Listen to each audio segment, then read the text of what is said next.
सांसद महोदय, कुंभ मेले को लेकर लगातार जो अखिलेश यादव भी बयानबाजी कर रहे हैं, उन्होंने कहा है कि कुंभ में लोग 3 काम के लिए जाते हैं, पाप हटाने के लिए, पुण्य कमाने के लिए और दान करने के लिए। आजाद समाज पार्टी की क्या तैयारी है कुंभ मेले के लिए, क्योंकि सरकार भी लगातार हमलावर है अन्य पार्टियों पर। जिस काम को सरकार से कोई और सवाल आप पूछोगे, रोजगार को लेके, बुनियादी सुविधाओं को लेके, लोगों के मकान के लेके, रोटी कपड़ा के लेके, सरकार पर जवाब नहीं। सरकार कहती है 1 दिन में कुछ नहीं होता, लेकिन हमने देखा कि 6 महीने में रेत पे एक बहुत बड़ा शहर बनते हम लोगों ने देखा। जब सरकार करने पे आती सब कुछ हो जाता है। तो जिस विचारधारा की सरकार अपना काम कर रही है, जब सरकार इतना अच्छा काम कर रही है, हम उसमें क्या कहें। किसी को पाप धोने हैं, किसी ने पाप किया वो चला जाए। कोई बताता है जो पाप करता है, आपने कोई भी पाप किया तो आप बता दो किसी को कि आपने पाप किए।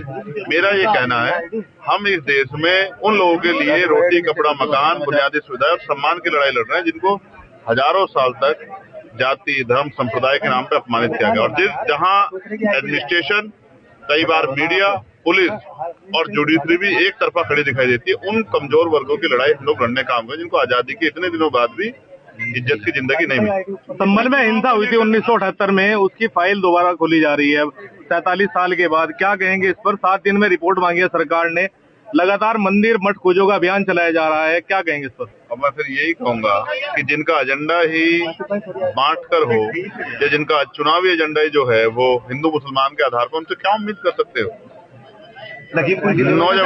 नौजवान रोजगार के लिए कहेगा तो लाठी लगेगी। 1,80,00,000 रुपए की बड़ी डकैती दिन दहाड़े। यही मुजफ्फरनगर में मैं गया था, पीट के मार दिया सनी को।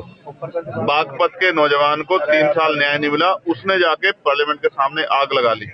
और अभी मौर्य जी को पुलिस ने पीट के मार दिया। क्या सुनना चाहते हो मुझसे? उत्तर प्रदेश में तो जंगल राज है, उस पर क्या सुनना चाहते हो मुझसे कि मैं मुख्यमंत्री जो तानाशाही रवैये के अब जो मन में आ रहा कर रहे हैं उस पर पीट सकता हूं उनकी?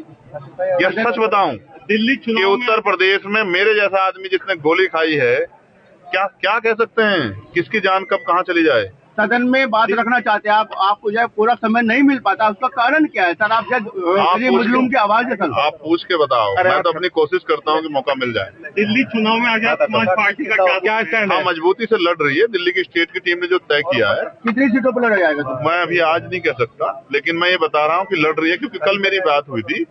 हम मिल्कीपुर भी लड़ रहे हैं और हम लोग दिल्ली का चुनाव भी लड़ रहे हैं। 2027 के लिए क्या स्टैंड है? आजम खान से नजदीकियां कहीं ना कहीं मुश्किलें बढ़ा रही हैं और लोगों की। किसी को परेशानी है किस बात?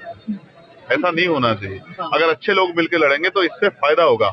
और ये एक ऐसा समीकरण है कमजोरों का, ये जुड़ेंगे तभी भाजपा को रोका जाए, इसके अलावा कोई रास्ता नहीं है।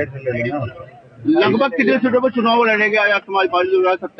मिल्कीपुर में तो एक ही उस पर है, तो मिल्कीपुर का लड़ने, फिर जिला पंचायत लड़ने, फिर उसके बाद बताएंगे। ठीक है।